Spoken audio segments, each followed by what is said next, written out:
Home Buying Secrets, a practical guide to saving money and reducing the risk for first-time home buyers. Written by Aaron Gabriel Adams, J.D., M.B.A. Narrated by Scott Zadanis.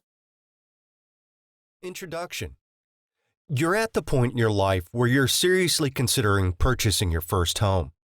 You're sick of paying high rental costs when you know that you'll never own that property, and it simply makes sense to start investing in your own future. Buying a home is an exciting adventure, and whether this is your first home or your second, it's important that you take your time when evaluating potential properties so that you end up with a property that truly reflects your style, your preference, your lifestyle, and of course, the size of your family. When considering properties, you also need to think outside of just the property itself. While that home on the corner may look like your dream home, what about the neighborhood? The property cost in certain subdivisions. Are the property taxes reasonable? Are you responsible for water charges or MUD taxes, sewer charges, recycling cost? Are there any zoning regulations or restrictions that you should be aware of? You should also consider your own personal lifestyle and make sure that the neighborhood is reflective of where you are in your life and what you're comfortable with. For instance, perhaps you're retired and looking to settle down in a quiet, mature neighborhood, only to discover that the majority of families around you are all younger couples with small children. It's important to look at the big picture when choosing a property so that it truly offers you the setting and the atmosphere that you are most comfortable with. After all, this is your home, and you're going to spend many years building a life there. Driving by a property isn't enough, and even if you love the layout, structure, and design of a home, there are outside factors that should influence your decision to buy. Some of these things may include choosing a neighborhood reflective of your own lifestyle, considering the layout of a home, open concept, two-story, etc., considering the size of the property and whether there is room to expand, choosing a property with adequate privacy, choosing a property with a backyard, trees, or fencing, choosing a property that offers features most important to you, whether the property needs improvements, and cost associated, evaluating the different real estate agencies available to you, understanding zoning regulations, the housing market, additional cost. There are other factors to consider outside of the property itself as well, so that you can purchase a home with limited risk involved, including hiring a home inspector prior to purchase, financing opportunities, mortgages, down payment assistance and loans, how to put in your first offer, setting a closing date that works for you and the seller, understanding contracts, hiring a real estate attorney, moving expenses, hiring a moving company, closing the deal and moving in. There are many things to keep in mind when buying a home, and if it's your first time purchasing a property, it can become overwhelming. Rest assured that your real estate agent will take care of many of these things, but you want to take a hands-on approach when evaluating properties and considering your options so that you can get the best deal possible. One of the biggest mistakes that new home buyers make is rushing into a deal. They see a property that they absolutely love. It's perfect. The size, privacy, layout. It's everything they could hope for, only to find out that the property needs repairs or that the property taxes are higher than in a neighboring subdivision. So, it's important that you keep an open mind when evaluating potential homes and take your time. There are always other homes that could fit your lifestyle and personal preferences. So if you find one that has potential problems, move on. Careful planning and thorough research will help you make the transition into your new home easier and more affordable than if you rush into an offer or make a last-minute decision on a property. So give yourself adequate time to visit properties before you even begin your search. If you are currently renting and are considering giving notice to your landlord, make sure that you feel comfortable with the allocated time in finding a new home. Depending on your area, you may be required to give your landlord 30-60 days notice, so keep that in mind so that you don't accrue additional expenses by having to pay for rent when you're no longer there. When beginning your search for a home, you want to consider all options so that you can get the best deal possible. New construction homes versus older resale homes. Older or resale homes can be more affordable. However, you may also be faced with costly repairs, such as replacing old equipment so that it's up to code. Older homes often carry higher insurance rates because of an increased risk of repairs. On the other hand, older homes can make for great starter houses if you have the ability to do a lot of the repairs yourself. And in many cases, you can end up buying a larger house at a fraction of the cost in comparison with a newer home. In addition, many people prefer mature properties because of the history surrounding the property, as well as existing vegetation, trees, and greenery, which provides privacy, while often giving buyers the opportunity to purchase more land for future development than with a newer model. But there are many pros and cons to both a new and older home, and it's important that you fully understand everything about the properties that you are considering. Get as much history on the property as possible. Ask the realtor for information about the home. Talk to neighbors. Check out sale history by searching online. Reviewing the history of sale transactions on a home can often give you a good idea as to whether there were problems with the property, especially if it's been sold multiple times over a short period of time. Also keep in mind that newer homes include a warranty, protecting you from unforeseen costs and repairs, such as roofing or flooring, while older homes will typically be sold as is and require the purchase of a warranty at or before closing. When purchasing an older home or new home, you want to make sure that you pay for an inspection company to thoroughly inspect the property, including roofing, heating, electrical outlets, and whether the property is up to code, including the type of wiring found throughout the property. While it's important to have a home inspection on both new and older homes, if the property is aged, you want to make sure the inspection includes elements that may not be typically included in an inspection process for a newer home. Moving into your new home should be an exciting and memorable time in your life, and if you really give yourself enough time to evaluate different properties and you keep an open mind with both newer and older homes, you'll be in a better position to get the most bang for your buck while ending up with a home that you're happy with for years to come. The best investment on earth is earth. Louis Glickman. Chapter 1. Location is everything. One of the greatest factors in regards to overall cost of property is in the neighborhood or area itself. In real estate, location is everything, and depending upon what your personal preferences are, you should expect the cost of properties to change based on location, even when all other features and factors are similar. For example, if you choose to live just outside of the city, a property of the same age and size could be as much as $50,000 cheaper than a property inside the city. You will also want to consider what is available in different areas based on what is most important to you. Are there grocery stores local to the neighborhoods you are evaluating? Are there late-night conveniences, entertainment, doctors, schools? All of these factors will influence your decision to buy within certain areas. And if you have small children, you'll also want to consider the quality of the schools in the same way that if you require regular medical treatment, you'll want to make sure that there are medical facilities near your home. For many home buyers, location is the most important component when choosing a property, and it's also the key factor in which they spend the most time evaluating. You want the conveniences that are of most importance to you.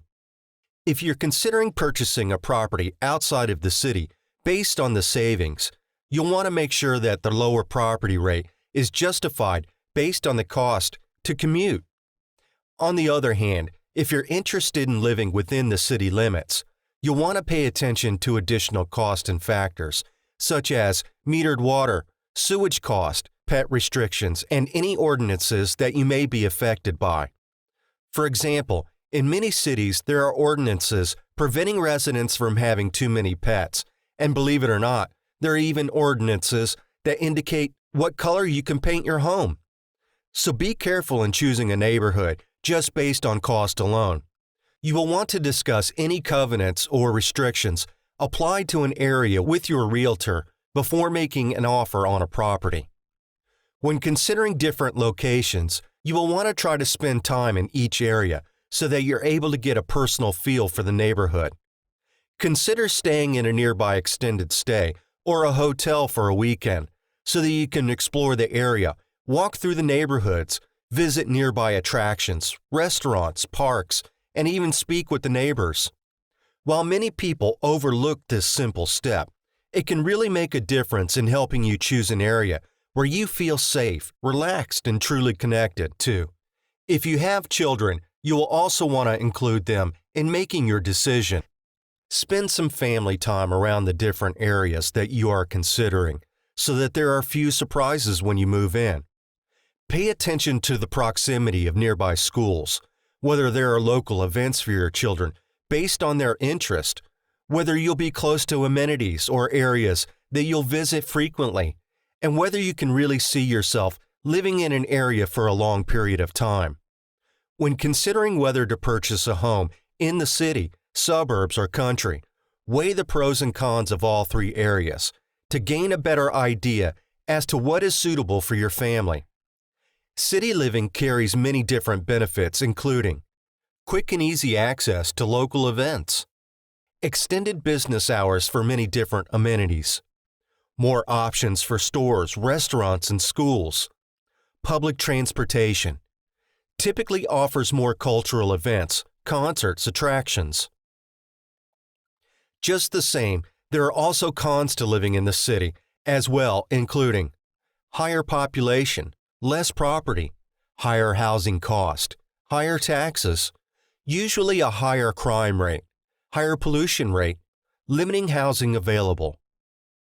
If considering buying a house in the country, you'll also want to weigh the pros and cons, including pros: more property available, lower tax cost, less population, not as many zoning issues or bylaws, overall cost of living is lower. Cons: fewer amenities available, further commute to work and shopping, fewer schools and businesses to choose from, issues dealing with wells, septic systems, etc., less entertainment, cultural events. Other location considerations: weather and climate, road conditions, location of property in the neighborhood. You should be thinking ahead in terms of the weather. If you're planning on living in the city, for example, you should pay attention to possible flooding and other weather that could affect your commute. If the roads are constantly traveled, you should inquire as to how often the municipality repairs and cleans the roads, and whether or not it is feasible to use public transportation for your commute. The location of the property is also important. If the property is located in an area of low elevation, you may have flooding issues during and after a rainstorm. Also, as your family grows, you may need more room. Investing in a home requires a great deal of thought and planning. Even if you do not have a family, you should find a home that will allow you to grow as your interests change. If you are planning on taking out a mortgage, you will find it difficult to move abruptly in the event you discover that an area isn't quite what you expected. So the more time you spend personally evaluating the neighborhoods and areas you are interested in, the more prepared you will be to make an informed decision. Another important thing to keep in mind is the crime rate of specific areas. You can identify potential problems or higher crime rates by researching areas online. You can also talk to your realtor about any concerns you have over crime rates and make sure to compare crime rates to other neighborhoods. You also want to pay attention to your gut instinct and how you personally feel about an area when it comes to choosing a property. Does a certain neighborhood give you a sense of calm? Does it provoke a positive feeling, good memories? Does it seem clean and friendly? And depending upon your lifestyle, you will also want to pay attention to other contributing factors, including: is there high-speed internet available? Is there cable television available?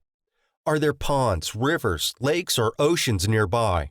Are there 24-hour conveniences, drugstores, grocery stores, etc.? Is the neighborhood aesthetically pleasing? Is there garbage pickup? What is the average value of a home in that neighborhood? All of these things will play a part in helping you to decide whether a specific property is suitable for your family. So take the time to research the different locations and start taking notes regarding your findings. Having this information readily available will provide you with a snapshot of the different properties and locations that you are considering, making it easier to come to a decision later on. Real estate cannot be lost or stolen, nor can it be carried away. Purchased with common sense, paid for in full, and managed with a reasonable care, it is about the safest investment in the world. Franklin D. Roosevelt. Chapter 2. Finding a Realtor. If you're like many people, chances are that you've looked around different neighborhoods, saw a few homes that were for sale, maybe visited an open house or two, and then felt stuck. What is the next step? Approach the listing agent with a potential offer. Visit a realtor for more information and help with the purchase.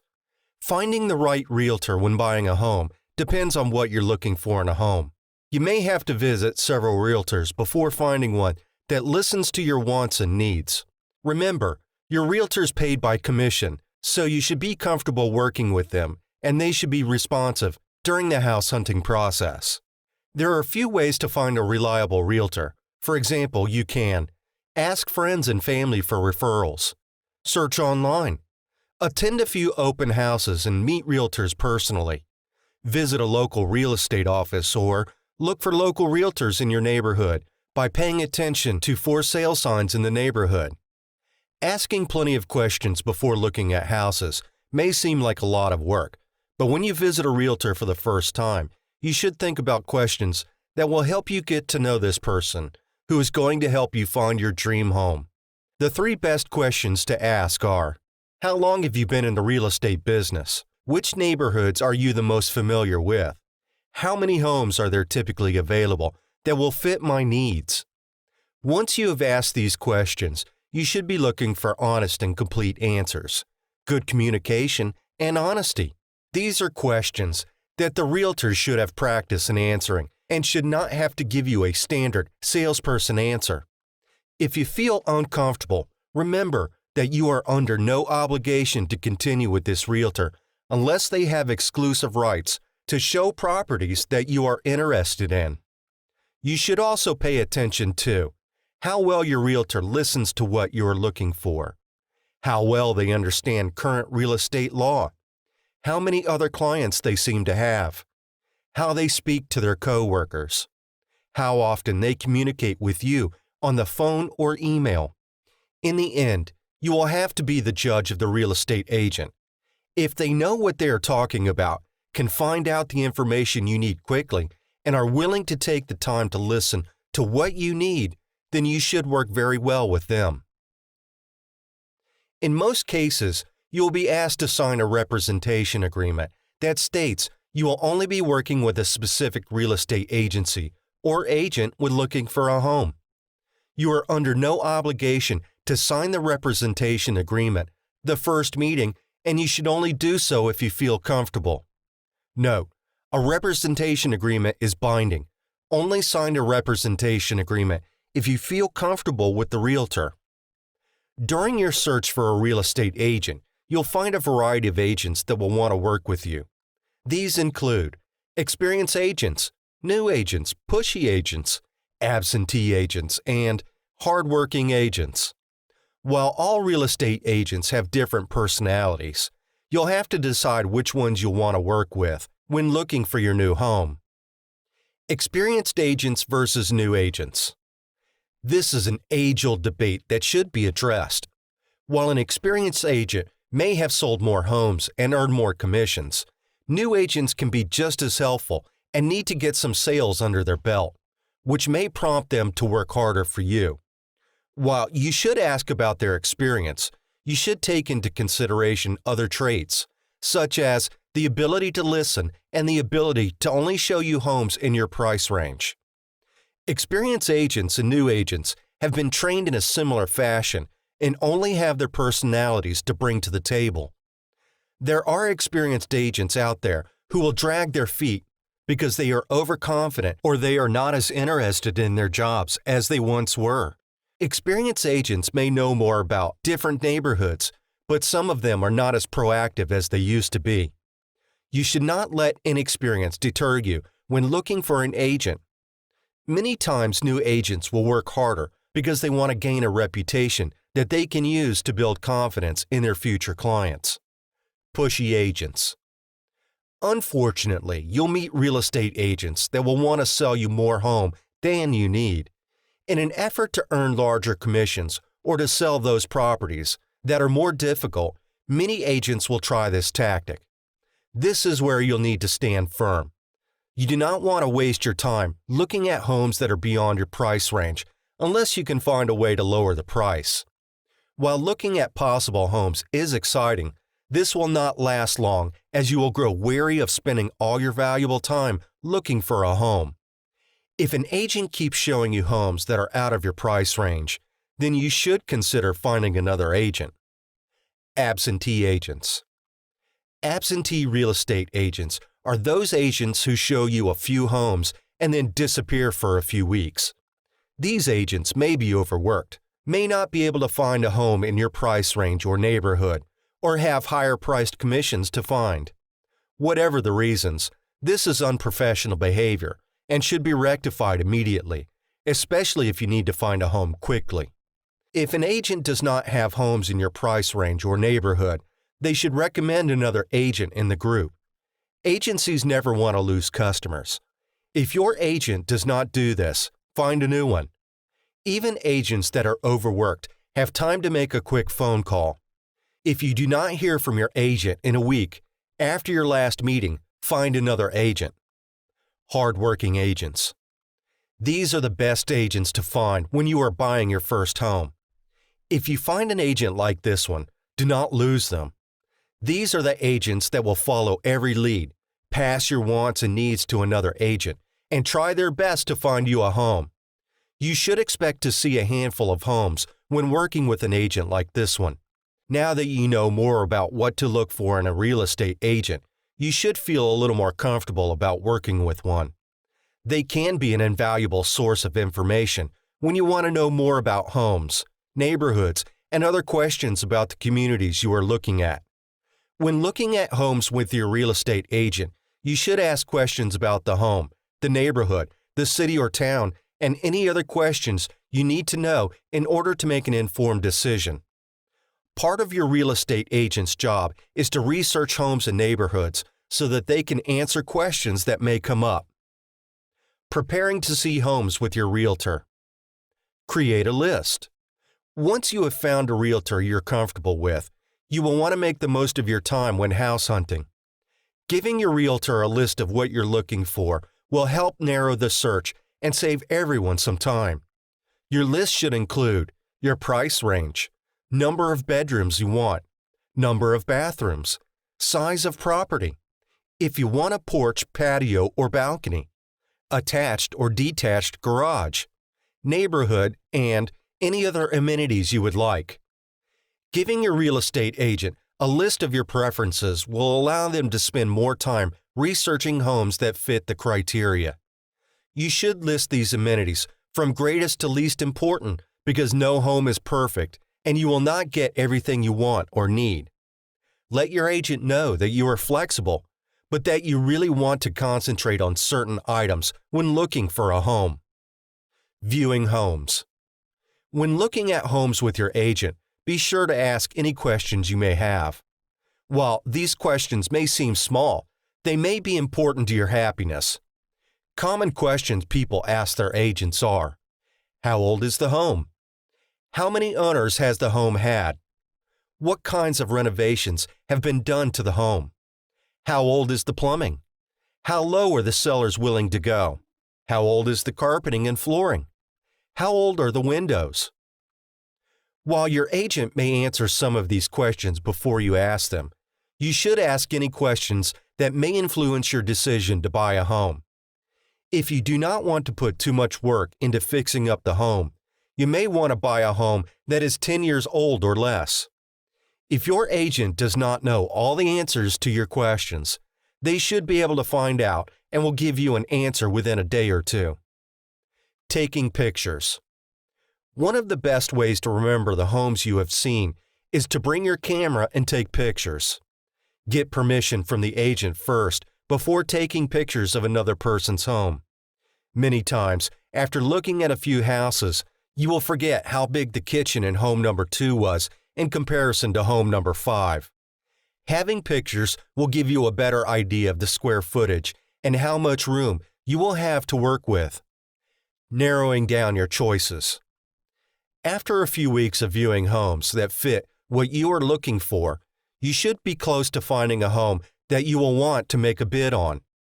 If you have other homes you would like to see, or you have changed your mind as to what you are looking for, you should tell your agent so that they can look for other homes.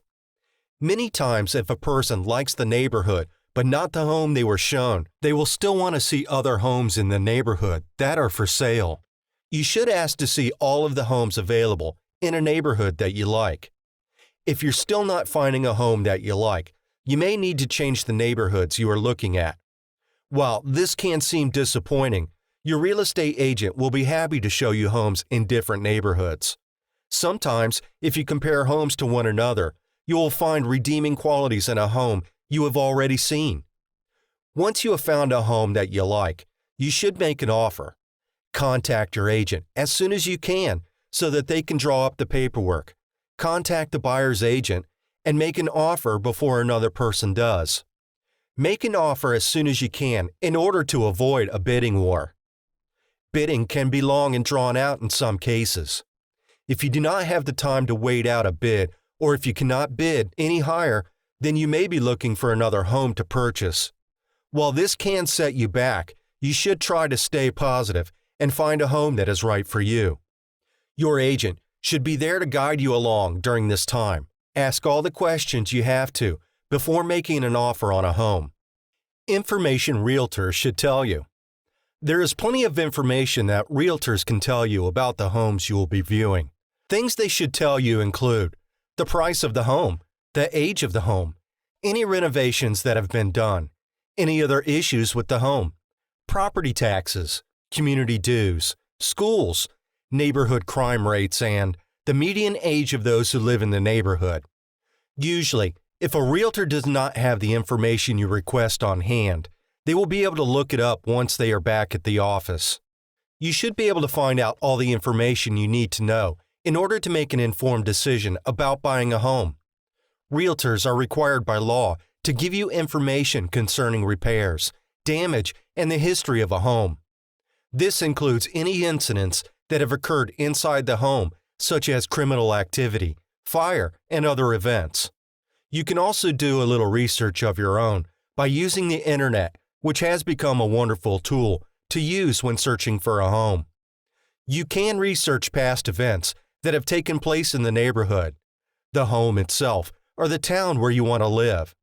Knowing a little history may prompt you to look elsewhere or make an offer. Other information realtors can tell you include homeowner price reduction.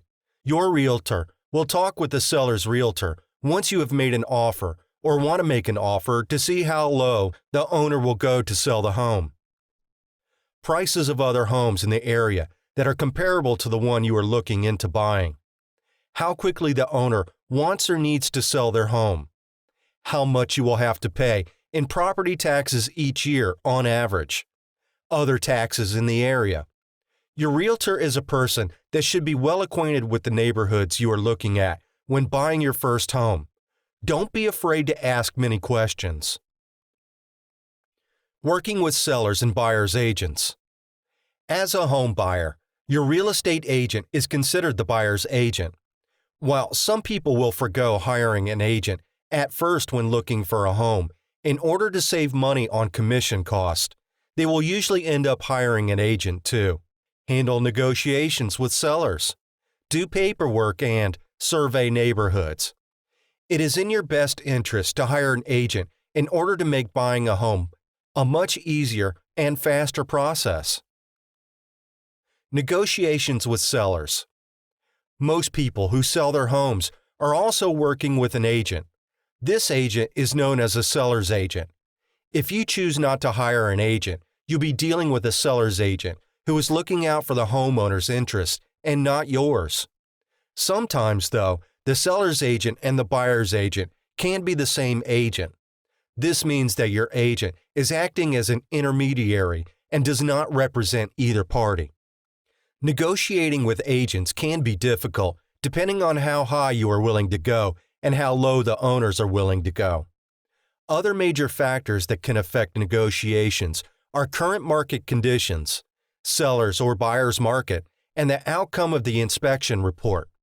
Typically, the home inspection occurs before the contract becomes official. After an initial home inspection, if you feel there are repairs that should be made prior to the sale of the home, or if you want a price reduction because of the repairs you will have to make, you will have to negotiate with the owners to settle on a fair price. Without an agent, you'll have to do all of this work yourself. A good agent will have a list of recommended contractors to assist with estimates. Paperwork. When buying a home, there is a lot of paperwork that must be completed before the closing. This paperwork can include offers, counteroffers, home inspection reports, home appraisal reports, and fixture list, items that come with the home and items you would like removed, surveys, title commitments. Filing the paperwork is best completed with an agent. Working with an agent will save you time and money and ensure all paperwork and procedures are in compliance with the law. Survey neighborhoods. Another advantage to hiring an agent is that you will not have to do as much legwork in the beginning. You may have a few neighborhoods in mind, but you will be able to leave it to your agent to find homes for sale and setting up appointments to see them. This is another time saver, especially if you have to work during the week. Taking time from your busy day to call other agents and homeowners to set up appointments will distract you from your other daily duties. More reasons to hire a real estate agent. There are several other reasons to hire a real estate agent. These include education and experience, neighborhood knowledge and familiarity, price guidance, market information specific to your neighborhood of choice, negotiation skills, peace of mind. The bottom line is that as a buyer's agent is the best resource when it comes to finding and making an offer on a home, while a seller's agent will be able to tell you the basics about a home. They are working for the homeowner. Note: the seller's agent will not try to get you the lowest price for the home. If you enjoy negotiating, then working with seller's agents might be for you. But if you are like most people, hiring an agent to work on your side will make the entire process more enjoyable and worthwhile in the end. Wealth of knowledge. Your agent will be very knowledgeable about negotiating the right price for your new home. They will be able to help you decide where you want to live, and they will be able to guide you in buying or walking away from property you are not sure about. This is why it is so important to talk with your agent and ask as many questions as you can before buying a home. Confidence. If you are having doubts about purchasing the home you have made an offer on, then you should tell your agent right away so that they can postpone the offer made and help you re-examine what it is you are looking for in a home. Many times the initial shock of being a homeowner can be overwhelming. Sometimes talking with your agent is enough to resolve your feelings. Other times, you may need to see a few more homes before making a decision. Your agent will be able to give you practical advice during this time. Before you start trying to work out which direction the property market is headed, you should be aware that there are markets within markets. Paul Clitheroe. Chapter 3. Watching the market. Now that you know more about finding a real estate agent, you should begin watching the housing market carefully in the weeks or months before buying your first home, in order to get a feel for whether it is in your favor. Watching the housing market. The housing market can be very fickle. It is important for you to know whether it is a buyer or seller's market. Depending upon where you want to live, you may end up having to pay a small fortune for the home of your dreams. This is why watching the market, surveying neighborhoods, and finding a good agent will help you in your search. While you should not become a slave to the housing market, you should keep the following in mind before buying your first home. The past market value of the home you are interested in buying. How much house your budget can get you in different neighborhoods and towns. Neighborhood value. How much the home should increase over time and price reductions that may be available. Just because you buy a home for a great deal does not mean you will make a huge profit when it is time to sell. The housing market will continue to change, and since this is your first home, you may want to choose something you can pay off quickly and make a larger profit on in the future. Also remember that any improvements you make on the home will increase its overall value.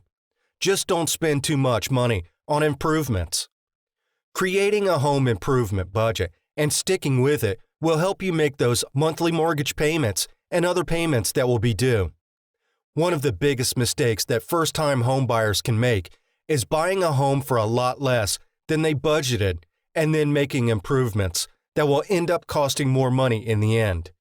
If you can find a great deal on a home, use that extra money as a cushion in case you lose your job or are too ill to work. Owning a home is a big responsibility.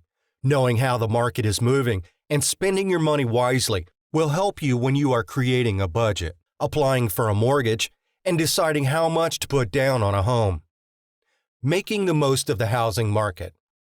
While you should be watching the housing market, there are other areas of interest you should be watching also, such as national interest rates for mortgages, building rates in your area, price per square foot, number of foreclosures in your area, and stock market and gasoline prices. National interest rates for mortgages. Even though the housing market may be going your way, does not mean that the interest rates you could be paying are. In the times when the housing market has taken a slump, interest rates tend to rise in order to retain the natural balance within the economy. The interest rate you receive will depend on many factors including other loans, current credit score, credit history, number of credit cards, yearly income, owed debts, current interest rates, type of lender, type of year, and adjustable and fixed rate mortgage. If you see housing prices dropping, you may opt to buy a larger home than you would have if the prices had been higher a year ago.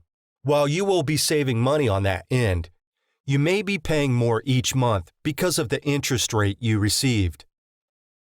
Building rates in your area. If you notice the housing market has also caused the building of new homes in your area to decrease, then you may have to enter into a bidding war in order to buy your first home. When new home construction goes down, this can mean one of several things. The area is no longer popular.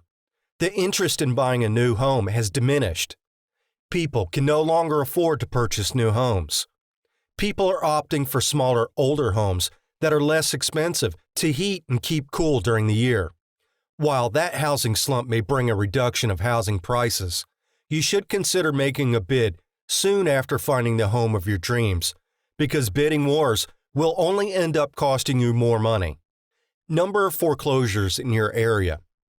When looking for a home, you should consider looking at homes that are under foreclosure. This can be for many reasons, but usually banks that hold the titles want to unload these homes quickly so that they do not lose more money than necessary. Many times, auctions will be held or the home will be advertised as a foreclosure in the newspaper or online. You should check out these homes because you may find exactly what you are looking for in a home. Stock market and gasoline prices.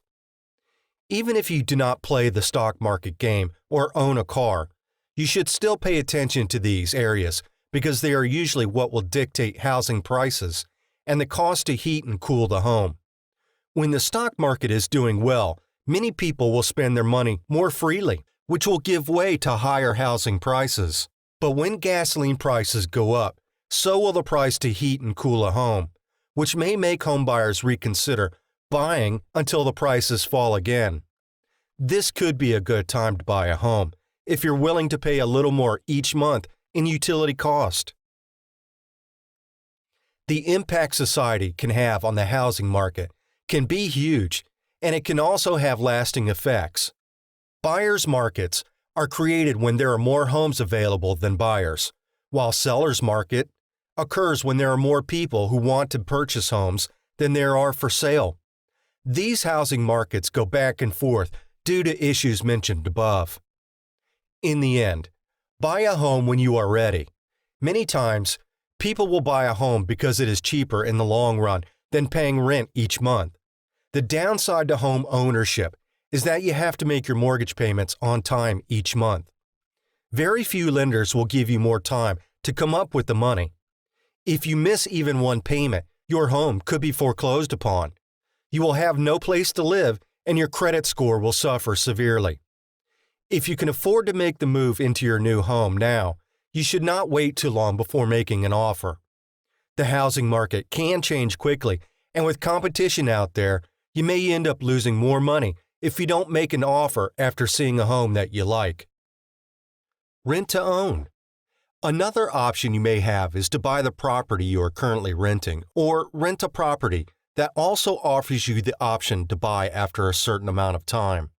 This will give you the chance to see if you like living in the home and will give you time to get your finances in order. Rent-to-own properties are usually older than other homes and have been rental properties for some time. This means that they may not be in great shape. If you're looking for a property that you don't mind repairing, then this option may be for you. When looking at a rent-to-own property, you should ask the following questions. How old is the home? How many times has it been rented out? What is the mortgage payment on the home? What is the rent per month for the home? How long will I have to make my decision? What happens if I change my mind? What happens if the homeowner changes their mind? You should still sign the proper contracts stating that you are interested in buying the home after the given time period. This will protect your rights and the rights of the current homeowner. New construction homes. When you think of your first home, you may be thinking of a brand new home. Depending on the market, you may get a great deal from a builder that is developing a new housing community, or you may find a plot of land that is in an existing community. This can be a great alternative to buying an older home for many reasons. You will have a part in designing the home. You will have new appliances and lighting fixtures. You will have new carpeting and flooring. You'll be able to choose all of the fixtures, carpeting, and flooring. You'll be able to add a porch or a patio, and you'll be able to place the home where you want it on your property. A new home can be very exciting, but it can also be a lot of extra work. The first step in buying a new home is to locate the new developments in your area. You should visit builders' model homes and real estate agents who specialize in new construction. The next step is to visit the design center of the builder. This is the fun part where you will get to personalize your home to suit your needs. Once you have been approved for a mortgage, the property has passed all of the inspections, and the home has been designed, construction will begin. Depending on the time of year, you will have to wait about 3 to 6 months before you can move into your new home. After construction is complete, you should complete a walkthrough of the home, check all of the fixtures, and have the home inspected before signing the final paperwork. Then the home is yours. Buying a new home is just one more option you should consider when looking for your first home. Look into all of your options before deciding on a home that is right for you and your budget. Using the housing market to your advantage. By paying attention to current housing trends and keeping a watchful eye on the homes in your area, you'll be able to make an offer on a home that will be accepted. While the market is continually changing, it is a useful tool for those who are on a budget, who want to find a home that is large enough to suit their needs and will be worth more when it is time to sell it.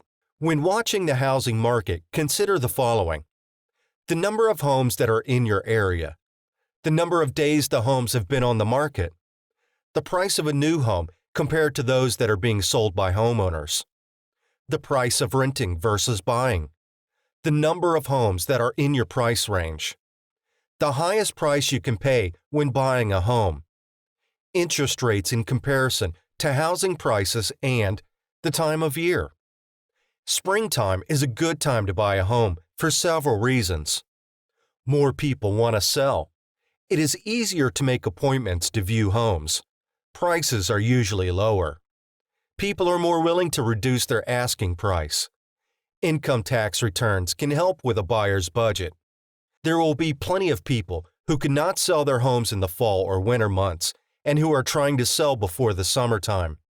Homeowners that need to sell their homes before a certain time are more willing to reduce the price of their homes. While you should consider looking at a home during any time of the year, you will find that many homes will be lower in the spring to attract buyers. This is also the time when interest rates are reevaluated and many lenders are willing to give loans to those whose credit is not the best. Take advantage of when interest rates are at their lowest. You'll have the option of locking into a fixed rate at a later time. While the housing market can change, the idea of selling one's home will not. Homeowners may choose to wait out the current housing market, but if they are eager to buy another home or move to a new place, their wait will be short-lived. Negotiate with homeowners until a fair price can be reached. This is the same practice during a seller's market as in a buyer's market. You may have to play the bidding game for a week or two, but in the end, it is the person who needs to make the transaction happen the most that will end up compromising the most. Don't wait to buy real estate. Buy real estate and wait. Unknown. Chapter 3. Watching the market. Now that you know more about finding a real estate agent, you should begin watching the housing market carefully in the weeks or months before buying your first home, in order to get a feel for whether it is in your favor. Watching the housing market. The housing market can be very fickle. It is important for you to know whether it is a buyer or seller's market. Depending upon where you want to live, you may end up having to pay a small fortune for the home of your dreams. This is why watching the market, surveying neighborhoods, and finding a good agent will help you in your search. While you should not become a slave to the housing market, you should keep the following in mind before buying your first home.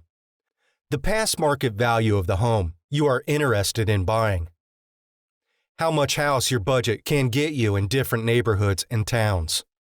Neighborhood value. How much the home should increase over time, and price reductions that may be available. Just because you buy a home for a great deal does not mean you will make a huge profit when it is time to sell. The housing market will continue to change, and since this is your first home, you may want to choose something you can pay off quickly and make a larger profit on in the future. Also remember that any improvements you make on the home will increase its overall value. Just don't spend too much money on improvements. Creating a home improvement budget and sticking with it will help you make those monthly mortgage payments and other payments that will be due. One of the biggest mistakes that first-time homebuyers can make is buying a home for a lot less than they budgeted and then making improvements that will end up costing more money in the end. If you can find a great deal on a home, use that extra money as a cushion in case you lose your job or are too ill to work. Owning a home is a big responsibility. Knowing how the market is moving and spending your money wisely will help you when you are creating a budget, applying for a mortgage, and deciding how much to put down on a home. Making the most of the housing market. While you should be watching the housing market, there are other areas of interest you should be watching also, such as national interest rates for mortgages, building rates in your area, price per square foot, number of foreclosures in your area, and stock market and gasoline prices. National interest rates for mortgages. Even though the housing market may be going your way, does not mean that the interest rates you could be paying are. In the times when the housing market has taken a slump, interest rates tend to rise in order to retain the natural balance within the economy. The interest rate you receive will depend on many factors including other loans, current credit score, credit history, number of credit cards, yearly income, owed debts, current interest rates, type of lender, type of year, and adjustable and fixed rate mortgage. If you see housing prices dropping, you may opt to buy a larger home than you would have if the prices had been higher a year ago. While you will be saving money on that end, you may be paying more each month because of the interest rate you received. Building rates in your area. If you notice the housing market has also caused the building of new homes in your area to decrease, then you may have to enter into a bidding war in order to buy your first home. When new home construction goes down, this can mean one of several things. The area is no longer popular. The interest in buying a new home has diminished. People can no longer afford to purchase new homes. People are opting for smaller, older homes that are less expensive to heat and keep cool during the year. While that housing slump may bring a reduction of housing prices, you should consider making a bid soon after finding the home of your dreams, because bidding wars will only end up costing you more money. Number of foreclosures in your area. When looking for a home, you should consider looking at homes that are under foreclosure. This can be for many reasons, but usually banks that hold the titles want to unload these homes quickly so that they do not lose more money than necessary. Many times, auctions will be held or the home will be advertised as a foreclosure in the newspaper or online. You should check out these homes because you may find exactly what you are looking for in a home. Stock market and gasoline prices.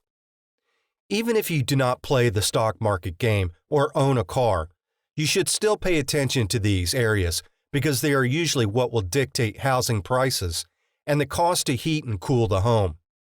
When the stock market is doing well, many people will spend their money more freely, which will give way to higher housing prices. But when gasoline prices go up, so will the price to heat and cool a home, which may make homebuyers reconsider buying until the prices fall again. This could be a good time to buy a home if you're willing to pay a little more each month in utility cost. The impact society can have on the housing market can be huge, and it can also have lasting effects. Buyers' markets are created when there are more homes available than buyers, while sellers' market occurs when there are more people who want to purchase homes than there are for sale. These housing markets go back and forth due to issues mentioned above. In the end, buy a home when you are ready. Many times, people will buy a home because it is cheaper in the long run than paying rent each month. The downside to home ownership is that you have to make your mortgage payments on time each month. Very few lenders will give you more time to come up with the money. If you miss even one payment, your home could be foreclosed upon. You will have no place to live and your credit score will suffer severely. If you can afford to make the move into your new home now, you should not wait too long before making an offer. The housing market can change quickly, and with competition out there, you may end up losing more money if you don't make an offer after seeing a home that you like. Rent to own. Another option you may have is to buy the property you are currently renting, or rent a property that also offers you the option to buy after a certain amount of time. This will give you the chance to see if you like living in the home and will give you time to get your finances in order. Rent-to-own properties are usually older than other homes and have been rental properties for some time. This means that they may not be in great shape. If you're looking for a property that you don't mind repairing, then this option may be for you. When looking at a rent-to-own property, you should ask the following questions. How old is the home? How many times has it been rented out? What is the mortgage payment on the home? What is the rent per month for the home? How long will I have to make my decision? What happens if I change my mind? What happens if the homeowner changes their mind? You should still sign the proper contracts stating that you are interested in buying the home after the given time period. This will protect your rights and the rights of the current homeowner. New construction homes. When you think of your first home, you may be thinking of a brand new home. Depending on the market, you may get a great deal from a builder that is developing a new housing community, or you may find a plot of land that is in an existing community. This can be a great alternative to buying an older home for many reasons. You will have a part in designing the home. You will have new appliances and lighting fixtures. You will have new carpeting and flooring. You'll be able to choose all of the fixtures, carpeting, and flooring. You'll be able to add a porch or a patio, and you'll be able to place the home where you want it on your property. A new home can be very exciting, but it can also be a lot of extra work. The first step in buying a new home is to locate the new developments in your area. You should visit builders' model homes and real estate agents who specialize in new construction. The next step is to visit the design center of the builder. This is the fun part where you will get to personalize your home to suit your needs. Once you've been approved for a mortgage, the property has passed all of the inspections, and the home has been designed, construction will begin. Depending on the time of year, you will have to wait about 3 to 6 months before you can move into your new home. After construction is complete, you should complete a walkthrough of the home, check all of the fixtures, and have the home inspected before signing the final paperwork. Then the home is yours. Buying a new home is just one more option you should consider when looking for your first home. Look into all of your options before deciding on a home that is right for you and your budget. Using the housing market to your advantage.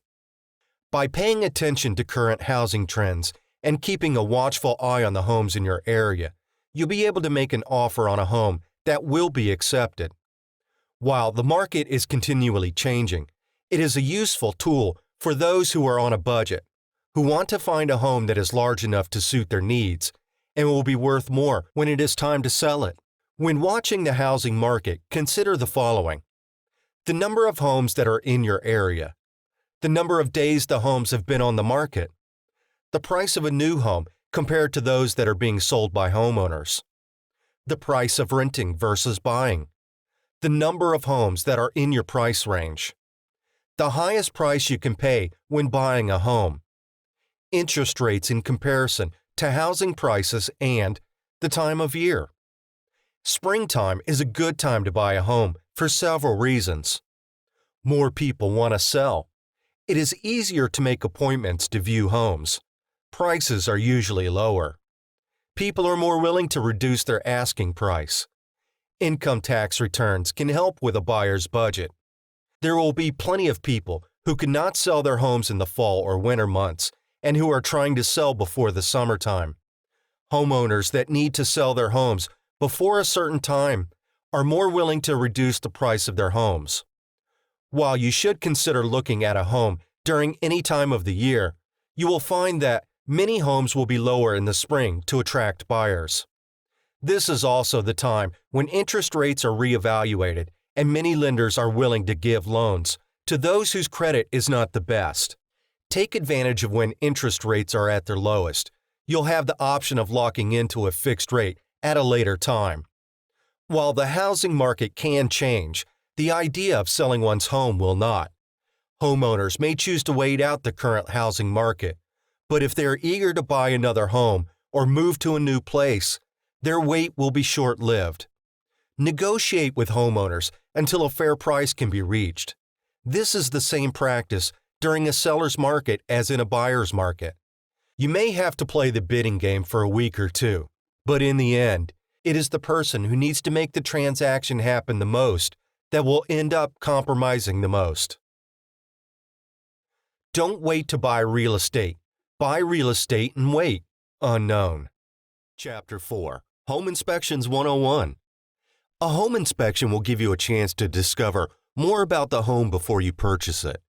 In case there are serious problems with the foundation, mold issues, or underground leaks, you will be prepared to ask for repairs, a reduced price, or walk away from the property.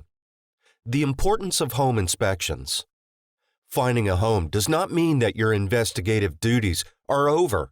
Although most states do not have required inspections, your lender may require an inspection that will need to be conducted before they agree to approve your mortgage loan. Are home inspections worth it? In most cases, the answer is yes. Although you will have to pay for a home inspection, it may save you a lot of money in the long run. A thorough home inspection will include checking the following: electrical systems, heating and cooling systems, foundation, siding, structural elements, roof, insulation, doors and windows, and plumbing, minimal. If you're buying a new or used home, it is best to have a home inspection before signing the final paperwork. Once the inspection report comes back, you will have the opportunity to ask the homeowners for a price reduction. Go ahead and buy the home anyway, or ask the homeowners to make the necessary repairs. You will receive a varied reaction from homeowners. Many times, they will agree to lower the price a little. When drawing up an initial offer for the purchase of the home, you should include an option period that allows you to withdraw your bid if any repairs are not taken care of or the price is not lowered due to the findings by the home inspector. If the contract does not include this, then you can still withdraw from the bid, but you may be penalized. Having a home inspection will give you peace of mind when you are buying a home.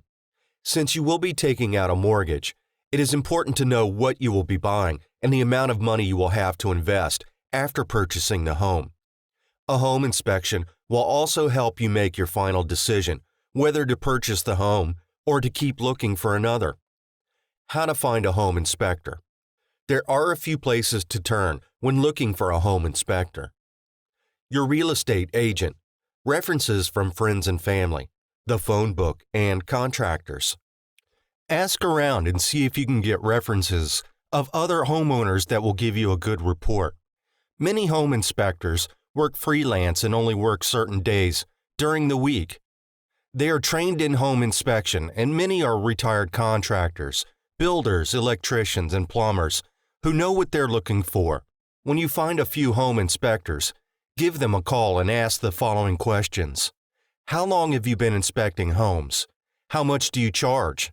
What do you look for when inspecting a home? What types of reports should I expect? What days during the week are you available? A thorough home inspection should take an inspector about 3 hours to complete. This will give you an idea of how much the inspection will cost. Once you have asked these questions, find out if your lender has specific inspections that the home must pass before you'll receive a home loan. If the inspector can complete these inspections along with the home inspection, then it is worth the time and the money to have the inspector complete all inspections on the same day. The next step after choosing an inspector and finding out which inspections will be needed by your lender is to arrange a time for the inspector to perform the inspection. It is up to you if you would like to be present for the inspection or not. Many times, the reports will be enough to give you a clear idea of what needs to be done. After the inspection is complete and the reports have been completed, it is up to the homeowners to either make the repairs necessary or lower their asking price. If the repairs are minor and will not require too much money to repair, they will usually agree to make the repairs. If you would like to absorb the cost of the repairs, then you can offer to do so. You should receive this decision in writing so that there is no confusion during the final walkthrough before the closing. At the closing, you should have all of your paperwork, including the home inspection reports, with you in case there is a discrepancy. What to expect from a home inspection. A home inspection can unearth many problems you did not notice during your visits to the home. Typical findings include crumbling foundation, structural damage to floors, walls, and ceilings, water damage inside and outside the walls, termite damage, porch railings or posts in poor condition. Heating and cooling systems need to be cleaned or do not work properly. Roof needs repair. Sinkholes, broken or leaking pipes. Electrical wiring not functioning or broken. Broken water fixture or light fixtures. Windows that do not open. Uneven doorways. improper insulation, mold, water contamination, or hazardous chemicals. Most homes will only experience a few minor issues, but some older homes may have more problems than they are worth. The damage to the homes could cost you thousands of dollars if you're unaware of the damage prior to purchasing the home. While disclosure of some problems is mandatory, many homeowners do not even know that some of these problems exist until they try to sell their homes. On the day of the inspection, you should expect to hear about some problems. You should be given a detailed report of the findings that will outline drastic problems and those that can be fixed easily. Some lenders will not approve the home loan until the problems are fixed and another inspection is conducted. Specific places that should be inspected. When interviewing home inspectors, make sure to ask whether the following areas are inspected: chimney and fireplace, attic and/or basement, crawl space, swimming pools, and smoke detectors and appliances. These are important areas that can be very costly to repair once you have purchased the home. You should make sure that these areas are inspected prior to the closing. You should also inspect these areas during the final walkthrough. Chimney and fireplace. Inspectors should be looking for missing, broken, or intact chimney caps. Mortar between brick chimneys is intact. Metal chimneys are not bent or contain holes and have all screws in place. Creosote. This is a buildup caused from wood-burning fireplaces and is flammable if not removed. Attic, basement, and crawl spaces. Home inspectors should be on the lookout for the following: mold, fire damage, rotting beams, insulation, damage from water, and damage from animals and pests. Swimming pools. When looking at the swimming pool, the inspector should look at the following: swimming pool plumbing and swimming pool shell. Smoke detectors and appliances. Make sure they work, no leaks. Check for broken hoses or connections, broken door handles, inadequate wiring. Termite inspection. A termite inspection is a separate inspection that will give you an idea of structural damage to the home that has been caused by termites and other pests. This inspection is required by some lenders before they will guarantee you the money to purchase the home. Termite inspections are not covered under the standard fee of a home inspection, so you may have to pay for the inspection unless the homeowners are willing to do so. The inspection should take about an hour and will entail the inspector looking underneath siding, in basements, attics, and on the foundation of the home to see if there are termites present or if there are other insects such as ants or fungus that are destroying the wood.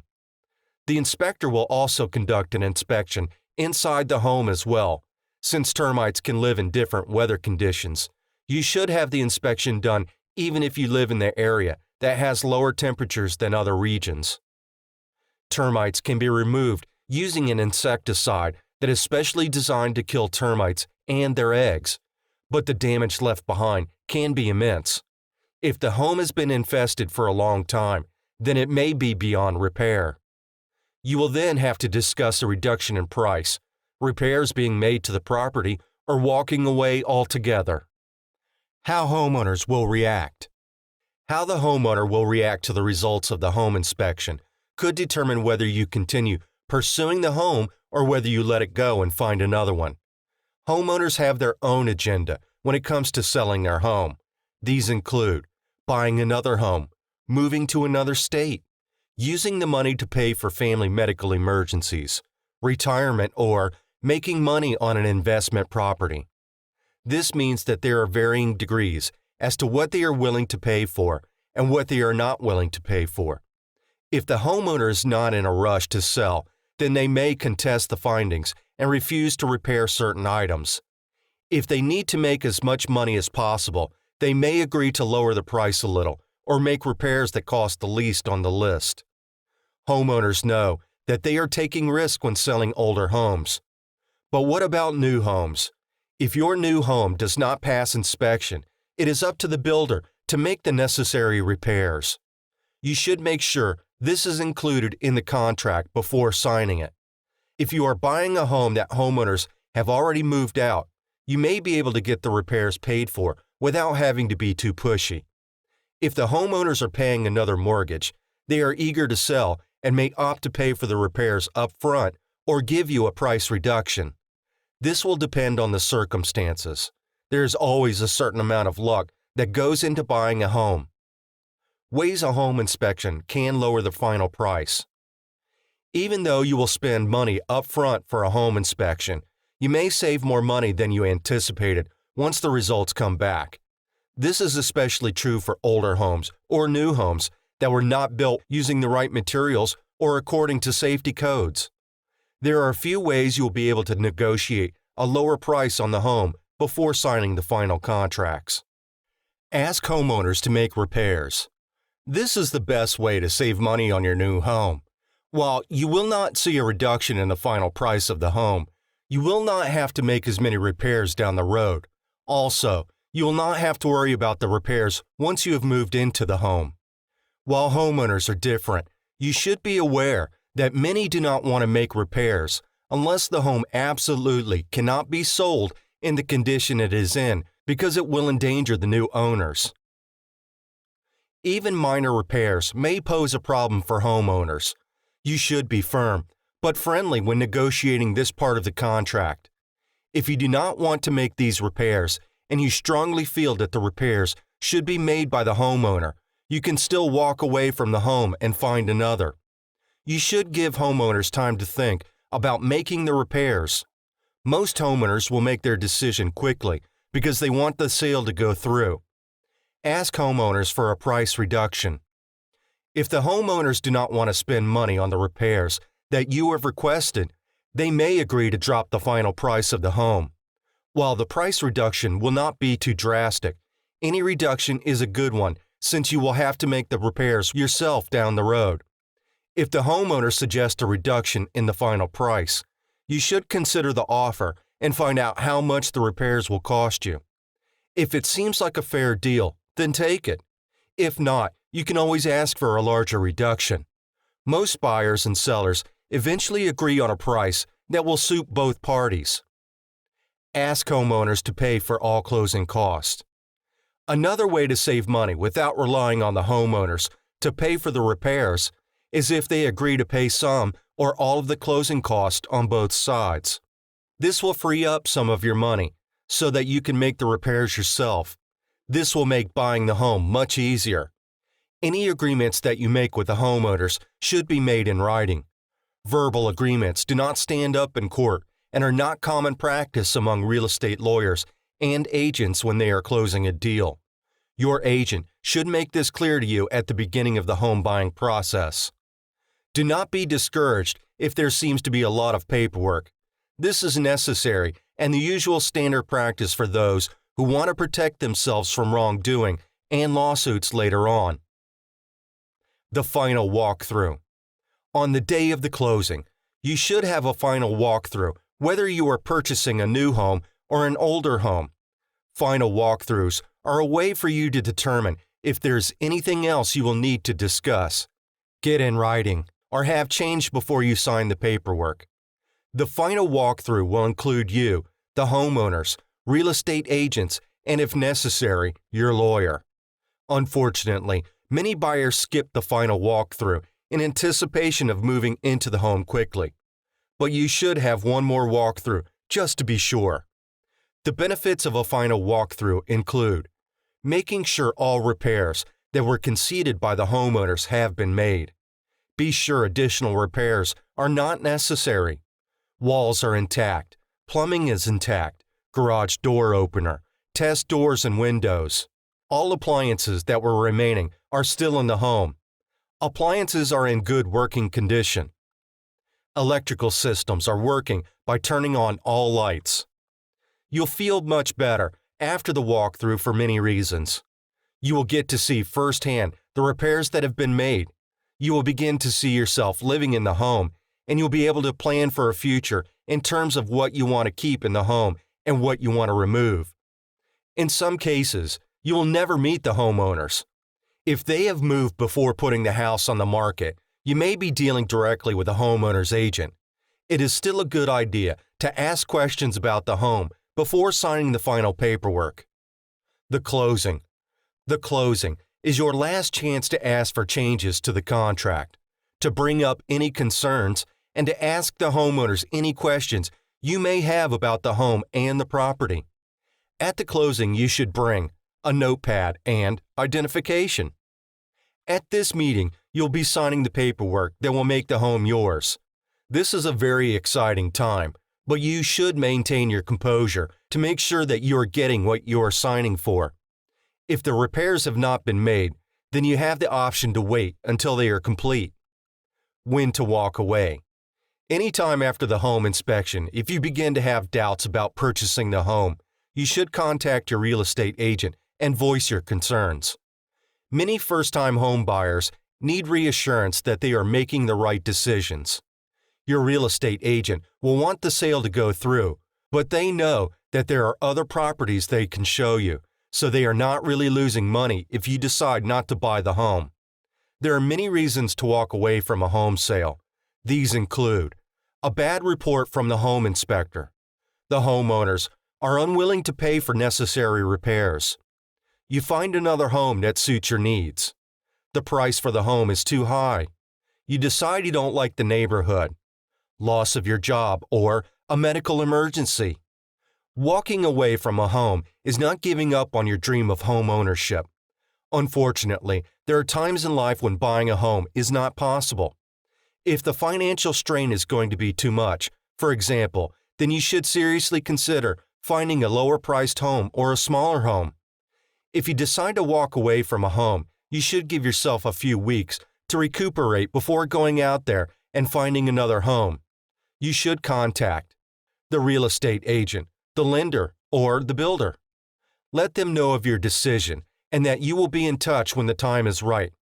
Many times, after a bad report from a home inspector, it is just not worth spending the money on a home that will require a lot of repairs down the road. While all older homes will have some repairs, you should know the limits of what is acceptable and what will cost you too much money. If you can get enough financing and you want to pursue the home regardless of the repairs that will have to be made, then go for it. Sometimes buying an older home and fixing it up can be a fun activity for everyone involved. Only you can make these crucial decisions. A home inspection will help you realize how much work and money may be involved if you decide to purchase the home. 90% of all millionaires become so through owning real estate. Unknown. Chapter 5. Financing Options. Financing your first home can be the most frustrating part of the home buying process. This is the time when you'll figure out how to pay for the home. Most people have to take out a mortgage loan in order to afford the price. Which mortgage loans are right for you? How much of a down payment will be necessary? What is escrow? You will have many questions about financing your first home. By knowing the facts, paying attention to interest rates, and looking into all of your mortgage options, you'll be able to choose repayment terms that will fit your current income and allow you to safely make those monthly payments. Types of home loans. Deciding which home loan is the right one for you will depend on what you qualify for and what your lender is willing to give you. There are a few types of mortgage loans, including fixed-rate mortgage loans, adjustable-rate mortgage loans, balloon mortgages, and jumbo loans. You should be familiar with these loans so that you'll be able to make an informed decision when it comes to financing your new home. Fixed-rate mortgage loans. For first-time home buyers who are on a strict budget, choosing a fixed-rate mortgage may be the loan for you. Your monthly payment will never change for the life of the loan because you'll lock into the interest rate given at the time the loan was processed. You can take out loans that range from 10 to 30 years. There are many advantages to taking out mortgage loans that have fixed rates. You'll be able to create a monthly budget for yourself. You'll never be surprised by the amount you will have to pay each month, and you'll be able to lock into a low interest rate. The disadvantages may not mean much to you now, but as your family or your income grows, you may want to refinance and pay less each month so that you will be able to afford renovations, vacations, and other luxuries. Since your mortgage is fixed, if interest rates drop, you'll be trapped paying a higher rate. While you can refinance your mortgage, you'll have to wait a certain amount of time, and even then, there may be complications. For those who have limited income, who have lower credit scores, or those who want the security of paying the same amount each month, then a fixed-rate mortgage is the loan for you. Adjustable rate mortgage loans. If you expect to make more money in the next few years and want to buy a bigger home, you may be interested in an adjustable rate mortgage. The major difference between an adjustable rate mortgage and a fixed-rate mortgage is that the interest rate will vary year to year in an adjustable rate mortgage.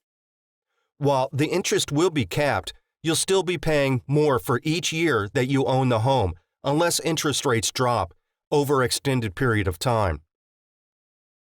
Most adjustable rate mortgages cannot be raised more than 2 interest points per year and up to 7 points for the life of the loan. These loans are good for those who want a larger home and who expect to increase their earning each year to afford the increase. If you are in a position to take out an adjustable rate mortgage, you'll be able to lock into a fixed rate that may be lower than your original rate. This is the main advantage of these loans. Most lenders will only give you 2 years to lock into a rate, or the loan will remain adjustable for the life of the loan. Balloon mortgages. If you are only planning on living in your first home for a few years, usually 5 to 7, you should look into a balloon mortgage. These mortgages require that you pay them off in 5 to 7 years. They have a lower interest rate that is fixed.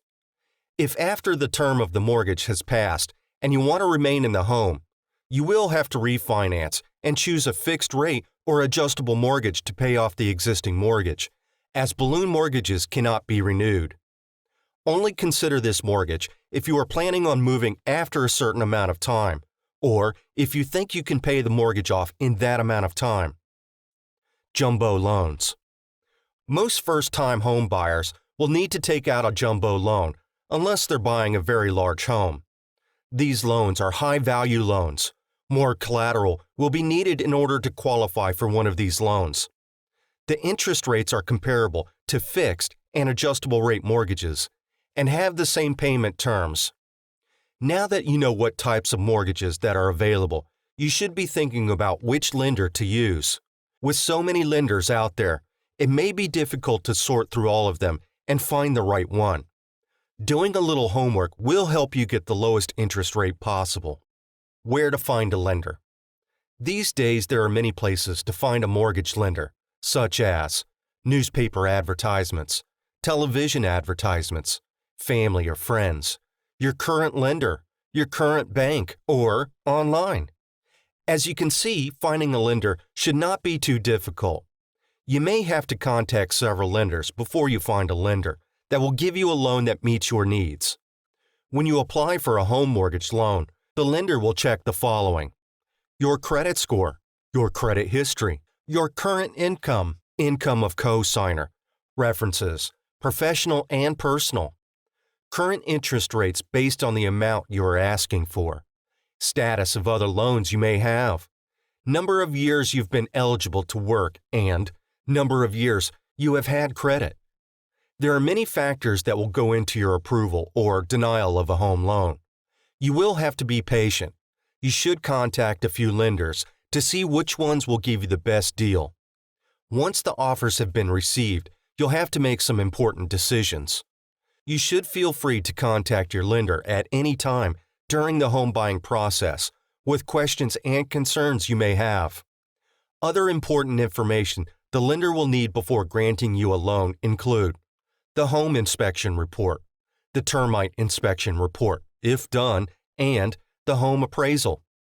These reports are very important to a lender because they will tell the lender how much the home is actually worth and the types of damage that have lowered the overall value of the property.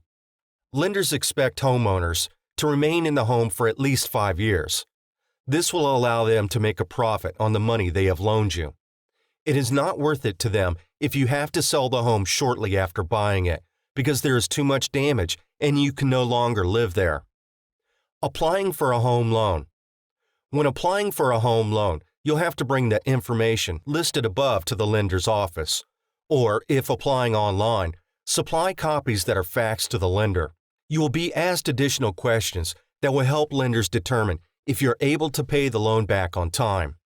These questions include number of years renting a home or apartment, late payments on credit cards and other loans, active loans such as student loans or car loans, number of years at your current job, additional income, amount of the loan and number of years to pay it back, number of years living in an area, dependents that are living at your home, tax returns and bank statements. Applying for a loan can take a week or more. This is because credit checks must be performed and documents verified before the loan will be processed. In the meantime, you should be concentrating on gathering your paperwork and sorting through your papers in case you cannot find everything the lender requests. If you do not have your back tax returns, you can contact the IRS and request them by year. Many times, lenders will need to see returns from at least 2 years ago. Bank statements and bill statements from the past year should be enough to secure a loan. If you're turned down for a home loan, you will be notified as to the reasons why. This can be devastating, but you should find other lenders and try to apply again. If you have poor credit, you may need to go through a lender that specializes in granting loans to those with poor credit. You may have to pay a higher interest rate, but at least you'll be granted a loan. Reasons for possible denial include poor or not enough credit, length of time at your job is too short, income level for the amount of loan requested, loan default, failure to pay rent or other bills, or too much credit. Applying for a home loan can be stressful, but if you have good credit, steady employment, and enough income, you should have little trouble qualifying for a loan. What not to do when applying for a home loan. There are a few things you should not do after applying for a home loan. Buy a new car. Begin a new job. Buy new furniture and other large items using your credit cards. Apply for a credit card or default on student loans or other loans. All of these actions will cause your credit score to change, which will give lenders an inaccurate view of your spending habits and your overall credit score. If you take a job that pays less than you noted on your home loan application, your lender may not agree to grant you the loan. If possible, do not begin a new job until you have moved into your home. Try not to spend money on credit cards. Buy furniture and other items using cash, or wait until you have signed the final contract and are a homeowner. Increase your chances for approval. There are a few ways to increase your chances for loan approval that will also help you determine what you will be able to afford each month.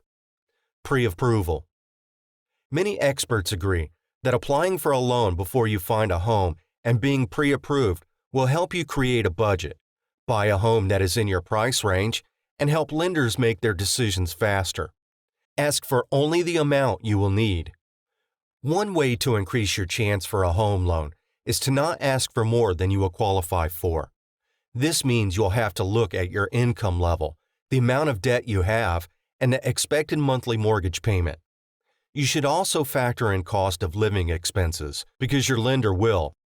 Apply for the amount you will need and nothing more. Pay off credit cards.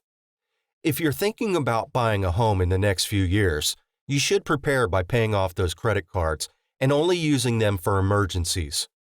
Do not cancel your existing cards since they may actually lower your credit score. By showing you have a zero balance on your credit cards, you'll be showing lenders that you know how to use credit wisely and you've been paying your cards off on time. Always pay bills on time. This includes your electric bill, rent, student loans, and other bills that you may have to pay each month. By creating a track record that can be traced, you'll be showing lenders that you are a responsible person who deserves to have a home loan. How home appraisals can affect your home loan. Unfortunately, a home appraisal can affect the status of your loan. If the home appraisal comes under the selling price of the home, most lenders will not grant the loan. This can be heartbreaking, but there are a few solutions that may work depending on the rules of the lender. The following options are available. The homeowner reduces the selling price. Depending on the appraisal value in comparison to the asking price. Some homeowners will be willing to lower the price of the home if they need to sell quickly. You should not count on this happening since many homeowners want to receive the price they are asking for. You may have no choice but to find another home. A higher down payment. Some lenders will grant you the loan if you agree to pay a larger down payment on the home and assume the financial risk. This is only an option if you can afford to pay a larger down payment.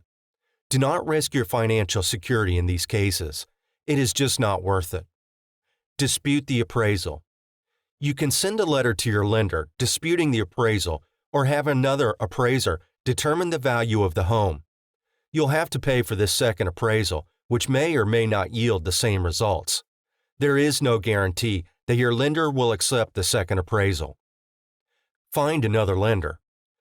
This is a last resort move because it will postpone the closing and there are no guarantees that the lender will accept the appraisal. Since home appraisals are required by most lenders, you should find out during the loan application process the policies that the lender has when dealing with appraisals.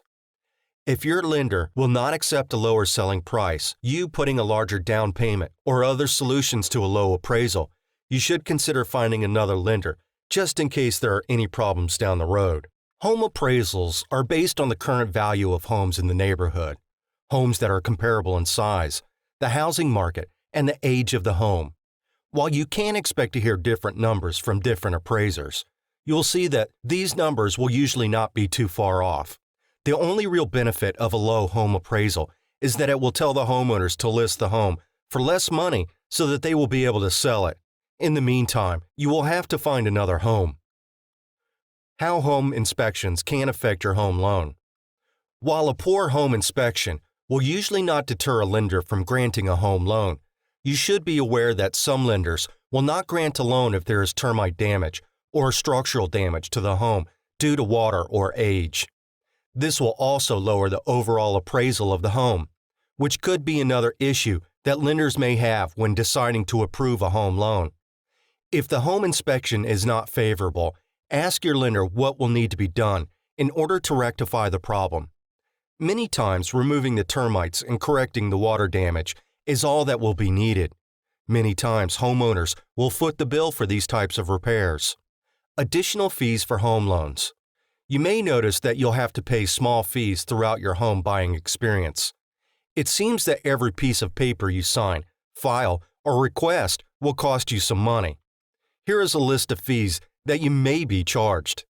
Credit report fee, loan discount fee, lender's inspection fee, appraisal fee, loan origination fee, mortgage insurance application fee, assumption fee, hazard insurance, title search, and title insurance. These fees can add up, so you'll want to be prepared and have a little extra in savings for when these fees come up. Some of these fees can be put off until the closing, but you should be planning for them in advance. Escrow and other loans terms. As you are going through the home loan process, you'll run across a few terms that you will not understand.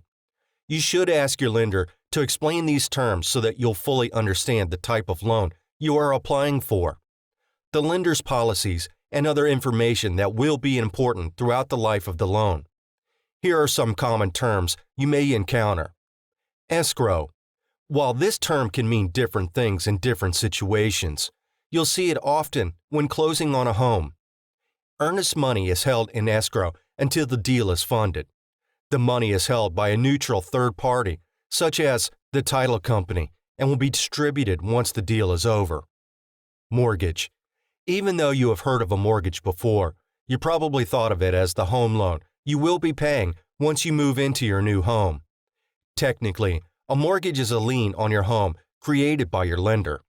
If you cannot make payments on your home, the lender will have the right to sell the property in order to gain the money that they have lost. Foreclosure. This is a term that refers to homes whose owners could not make payments each month. Once a lender has decided to sell the home, it will be in foreclosure. You should find out ways to work with your lender in case you miss a mortgage payment at any time. Having this knowledge in advance will make financial emergencies easier to deal with. Mortgage broker. A mortgage broker is a person who does not work for a bank, but rather works on commission to match home buyers with many lenders that may not be in your area. If you have poor credit, you may want to secure a home loan through a mortgage broker because you will have a better chance than going through a bank that only has one lender to choose from, themselves. Points. This refers to the interest rate on your loan. If you choose an adjustable rate loan, for example, your points may be capped each year so that they cannot exceed a certain number. Down payment. A down payment is helpful in several ways. It will lower the amount of money you'll need for a home loan. It will allow lenders to see that you are responsible for paying off a mortgage, and it will move the home buying process faster. Most first-time homeowners will put down no more than 20% for a down payment. You do not want to overextend yourself by putting a huge down payment on a home because you may not have enough money to pay your mortgage, afford new furniture, or make home repairs. Debt-to-income ratio. This is one way the lenders will use to determine if you can afford your monthly mortgage payments on your current income. The lender will subtract all your recurring debt to determine how much is left for a mortgage payment. This is why not buying a car or spending money on your credit cards is so important when buying a home. The less debt you will have will mean more available money for your mortgage payment. Private mortgage insurance, PMI. If you cannot afford to put down more than 20% on a home, you may not be approved for a loan without private mortgage insurance. This extra insurance will protect the lender in case you default on your loan by paying them a percentage of the total loan value. This will cost you a little extra each month, but it may be worth it. Credit report. Before you apply for a home loan, you should obtain copies of your credit report so that you can check for errors, see how much money you owe on credit cards and loans, and to see what your credit score is. This is another way that lenders will determine if you will receive a loan. There are 3 credit agencies that you should obtain your credit report from because you will not know which one or combination of them the lender will base their decisions on. Chapter 6. Making an offer. By this point, you should have found a real estate agent, contacted a few lenders, and seen a few homes. If you've not made up your mind on a home yet, you should take your time and keep looking. But keep in mind that if you wait too long, you may end up in a bidding war with another buyer.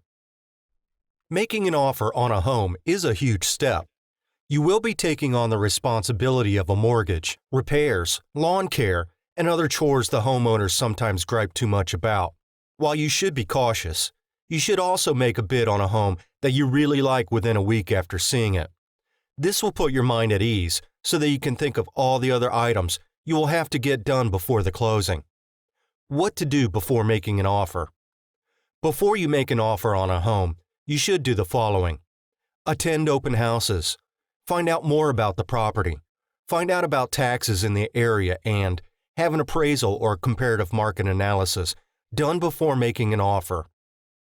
These suggestions will help you make the most informed decision possible when it comes to buying your first home. Attend open houses. Attend as many open houses as you can in the area where you want to live. This will give you the opportunity to see what is out there, the going price of homes in the area, and also gives you a basis of comparison when looking at other homes.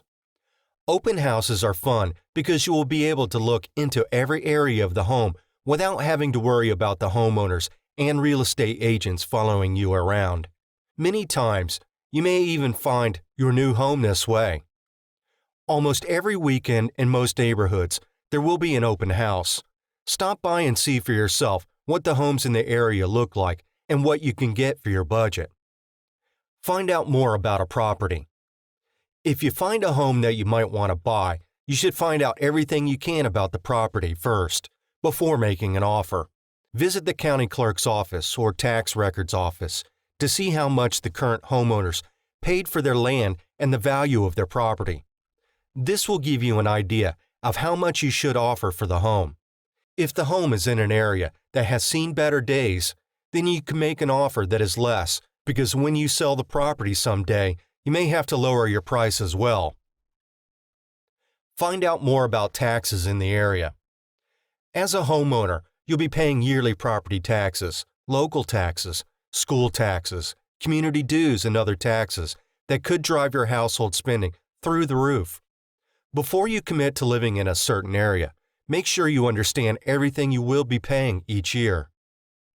Your real estate agent should have the neighborhood information that will help you decide where you want to move. You can also visit your local tax office and see how much the current homeowners paid in taxes last year. Have an appraisal or comparative market analysis done before making an offer. Most first-time home buyers do not have an appraisal done until their lenders ask them for one, but you are well within your rights to do a home appraisal before making an offer. If an appraisal is not in your budget before making an offer, have your real estate agent do a comparative market analysis. You will not have to share the findings with anyone. How to write a purchase offer. This is the most important step when making an offer to buy your first home. The purchase offer should outline everything you expect from the homeowner and what they can expect from you. You should include the following in your offer: price being offered, amount of earnest money, amount of money you will be putting down on the home, mortgage terms, contingencies such as appliances that will stay, repairs that will need to be made, removal of items in the yard, etc. When closing will take place. Specify who will pay which fees and any reports that will be needed. Your agent should be as specific as possible when writing up a purchasing offer. Each state has its own laws concerning contingency, amount of time a buyer has to respond to the offer, and fees that are to be paid. Be aware of these laws before sending your offer, or you may end up with a counteroffer or a rejection. Making an offer. After completing your research, you will be ready to make an offer on your first home. You will have to visit your real estate agent to sign a formal agreement that will outline your offer and for how long you will be making this offer. Most sellers will respond to your offer within 3 days to a week. In this time, the offer may be accepted, rejected, or a counteroffer will be made. You will have to decide what you will want to do next. If the offer is accepted, then you will have to contact your lender, a home inspector, and make arrangements for your move. Most homes will go to closing within a month after an offer has been accepted. This may seem like a long time, but it is not. You will have plenty to do in the meantime. Low or high offers. Hopefully, by researching the neighborhood, the property, and the value of the home, you will be able to come as close to the seller's price as possible. Sometimes, though, this is not possible. There may be circumstances that may prohibit you from making an offer that is close to the selling price. Making the right offer. The closer you come to the asking price, the better off you will be. Once the home inspection is complete, the homeowners may have to come down in price anyway because of the repairs they will have to make.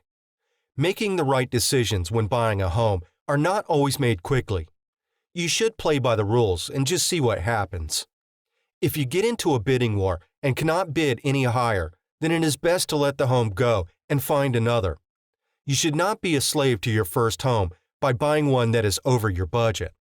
There are many homes available if you keep looking. How to handle a counteroffer and offer rejection. Sometimes, if you give homeowners an offer that is lower than their asking price, they may offer a counteroffer. This is usually an offer that is more than your offer, but a little less than the asking price. Counteroffer. Depending on where you live, the laws pertaining to counteroffers will vary. Typically, the number of counteroffers is limitless, but no counteroffer can be the same. While counteroffers are usually concerning money, these offers may also contain the following: ownership of appliances, repairs, time frames for closing, and time frames for counteroffers. Buyers and sellers may only have hours to accept, reject, or offer another counteroffer after receiving one. This can be a very stressful process, especially if you're dealing with a seller that has other offers on the table. While most homeowners will reject an offer if it is too low or they have received another, Some will try to get the most they can from the sale, which can include the smallest items in the home. If you're determined to buy a home but still want a lower price, after the buyer has reacted with a counter offer, you can try to find a price that will suit everyone's needs. If you're making a counter offer that does not make that much of a difference, you should weigh the odds that another offer has been made. The homeowner will reject your offer, and that time is ticking for everyone. Try your best to accept the counter offer before making one of your own. Is it really worth losing your dream home over $1,000 or $2,000? Dealing with rejection. The hardest part about an offer rejection is that the homeowner does not have to answer your offer. If you do not hear from the homeowner within a week, it is safe to assume they are not interested in your bid. While this can be frustrating, you will have to move on. Begin your house hunting again and try to stay positive. If the homeowner gives you a response in the form of a rejection, they may cite the reason why in the paperwork. If your offer was too low, they had another offer, decided not to sell, or want to wait for a higher offer, at least you can move on without wondering why your bid was rejected. Considering items in the home. When you are writing your purchase offer, you should consider the items that you would like to keep and items you would like to have removed from the home. These items can include certain appliances, such as the washer and dryer, lighting fixtures, storage fixtures, single air conditioner units that fit into windows, hardware from windows and doors, or pools. You should put these items in writing so that you'll get them with the home. Some homeowners may try taking certain items with them, either because they didn't know that you wanted them or because they were not supposed to be sold with the home to begin with. Be sure to obtain a list of items the homeowner is selling with the home so that you can compare it to your list. This can also work in reverse. If there are items that you would like removed from the home or the property before you move in, you should specify these in the offer. Understanding the seller. One of the key elements of making a solid offer is having an understanding of the seller. Your real estate agent will be able to tell you a little about the seller that may help when trying to come up with a fair offer. When deciding on an offer for the home, you should find out the following about the seller. How eager are they to sell their home? How long have they lived in the home? How many offers have they received? How many have they turned down? Have they lowered their asking price? Are they relocating to another area? Do they need to sell their home quickly? Are they waiting for their asking price? These questions, although you may not know the answer to some of them, will help you make an offer that will be looked at by homeowners and taken seriously. Sometimes, when a homeowner needs to leave the area in a certain amount of time, they will lower their asking price. This could be an advantage for you, but if the homeowners have already lowered the price, they may not want to lower it any further. Make a reasonable offer and see what happens. Depending on the circumstances, it may be accepted. What to do in a buyer's market. In a buyer's market, you will have more choices when it comes to the types of homes you can purchase. Depending on how long the market favors the buyer, you will also have the luxury of taking your time because bidding wars are much less. When buying your first home, you should check out all your options. That home you couldn't afford a few years ago may be in your price range today. When looking for a home in a buyer's market, you should do the following. Stay current with the listings in your area. Sign up for free email listings and newsletters. Check out homes that have recently been reduced. When making an offer, ask for closing costs to be paid for by the seller. See if there are other offers, such as appliances that come with the house. Ask for certain allowances, carpeting, roofing, siding, etc. Do not be afraid to offer a lower price, and, in a buyer's market, homeowners may offer these options to you as incentives to buy their homes. They may also offer warranties on appliances that you should take advantage of. There are dangers that you should consider when buying in a buyer's market. However, if you're not planning on living in the home for more than 3 years, you may want to wait until the market changes or plan to live in the home longer. Many times, Market trends can last for a few years. If you need to move after a year or so, you may have difficulty finding a buyer, and you may have to sell the home for less than what you paid for it. While most homeowners stay in their homes for at least 2 years in order to save money in taxes, marketing trends have been known to last longer. You should be prepared for this when buying your first home. Make sure a thorough home inspection has been completed before buying the home.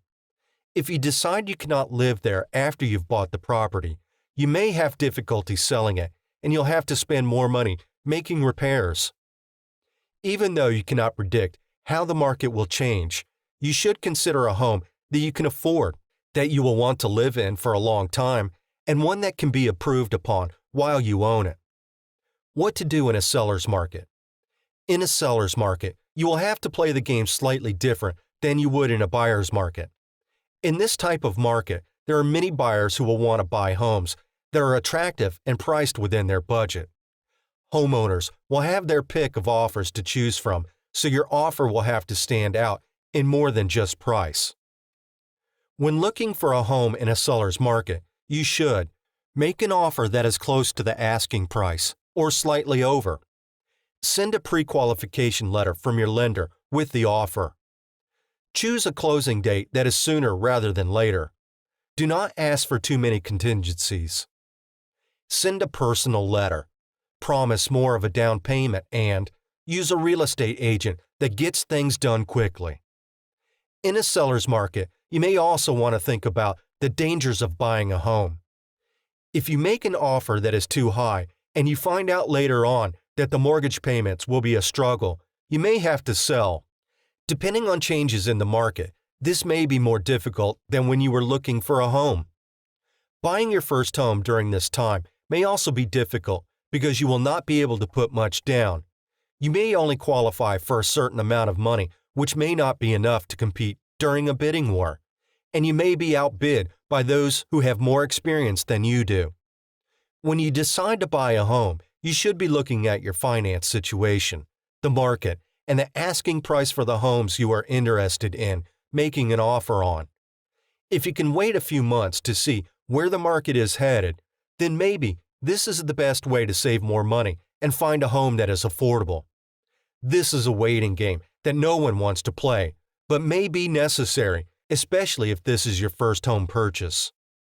Sellers markets and buyers markets have their advantages and disadvantages, but in the end, the offer that you make will determine whether your offer will be accepted. Real estate is an imperishable asset, ever increasing in value. Russell Sage. Chapter 7. Closing the deal.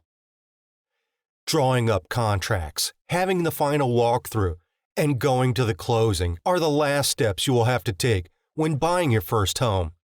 This is the time when having a real estate agent you can trust and a little knowledge of home buying comes in handy. But what about all those other miscellaneous fees that will come up before and during the closing? You should be aware of additional fees when you apply for a loan and when you are closing on your new home. Contracts. Your purchase offer was the first contract you will be involved in when you want to buy a home. You should refer to this contract during the closing period to make sure your rights are covered and that you are getting everything you pay for. By writing a solid purchase offer that outlines what you want from the homeowners, you will be protected in case of disagreements and other issues before closing. But a purchase offer is just one of many pieces of paper you will have to see and sign before you can move into your home. Other contracts include contingencies, builder contracts, mortgage contracts, and closing agreements. These contracts may vary in length depending on the forms being used and the information that will have to be included. Contingencies.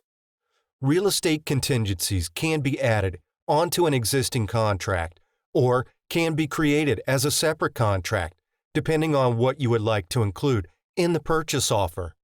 Contingencies can include a wide range of items, including home inspection and pest inspections, home appraisals, financing, septic system test, appliances that will stay in the home, and property surveys. Contingencies can make or break a sale, so you should be sure to use the correct forms when filing contingencies and to word them correctly. You will need to include a resolution for repairs that may need to be done before you can move into the home. If it is agreed upon in writing what the homeowners will take care of all or some repairs that may be found during a home inspection. This will save time later on. You should also include ways to get out of the deal that include loan denial, repairs that cannot be fixed, and lead, mold, or radon that is found in the home. Having a way out of the contract will save you money and time. If you're buying a home that is for sale by owner, you should find an attorney or real estate agent that is willing to help you create a contingency list and edit it where necessary. Do not rely on the seller's agent because they are after the client's best interest and not yours. Builder contracts. If you are buying a new home from a builder, you will have to sign a builder's contract that states you have the financial means to pay for a new home, that you have decided on a location for your new home, and that you are ready to build. You should hire an attorney at this point to go over the contract to see if there are any problems that will have to be ironed out before you begin building the home. Mortgage contracts. In order to complete your home buying, you will have to be approved for a mortgage by a lender, and you'll have to sign a contract in which you agree to an interest rate, monthly payment schedule, rate plan, down payment, and other fees. These contracts are standard loan contracts that will explain the consequences of not paying your mortgage. You should read this paperwork carefully before signing anything. Closing agreements. These are the final contracts you will have to sign before you get the keys to your new home. You should read this paperwork carefully and be prepared to pay any closing cost at this time. Home warranties. If you're buying an older home, you may want to purchase a home warranty that will cover repairs that will have to be made during your first year of ownership. While a home inspection will catch any immediate repairs, no one can foresee an oven falling apart or a dryer burning out. Since you may not have a lot of extra money left over after paying for closing costs, down payment, and mortgage payments, having extra insurance will allow you to make the repairs you will need. Most policies will cost between $300 and $500. Coverage will begin the day of your closing and will last for a year. You will have the option of renewing the policy if you would like at that time. If you need to have an appliance repaired, you may have to pay small copay at the time of the repair. Not all policies are the same, so you should do your research to find the best deal. Compare the types of repairs that are covered under the policies and choose the one that fits your home. Closing.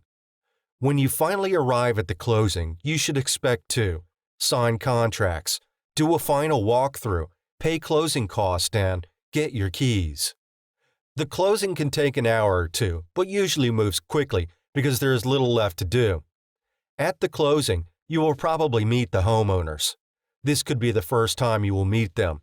This is a good time to ask if there's anything about the home you will need to know. Sign contracts. When you sign the contracts, read them carefully to make sure that everything has been discussed is in the contract. Ask questions that you may have at this time. Final walkthrough. The final walkthrough of the home will take place before or during the closing. This is the final chance for you to see the home before it becomes yours. Make sure the items on your contingency are in place so that you can sign the contracts.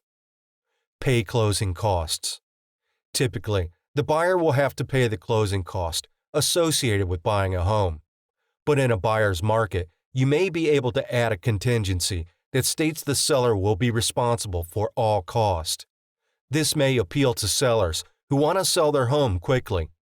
When deciding who should pay the closing cost, you should research laws that may be in place that dictate who pays for what. Many times, buyers and sellers will agree to split all cost, including closing, home inspection, pest inspection, and home appraisal cost. You will have to negotiate with the sellers to see which you will be responsible for. Get your keys. After signing the contracts, you will receive the keys to your new home. This is an exciting feeling, and one that will be with you for a long time. About the author. Aaron G. Adams is a practicing attorney, real estate agent, and sports agent. He works with commercial and residential real estate investors and buyers.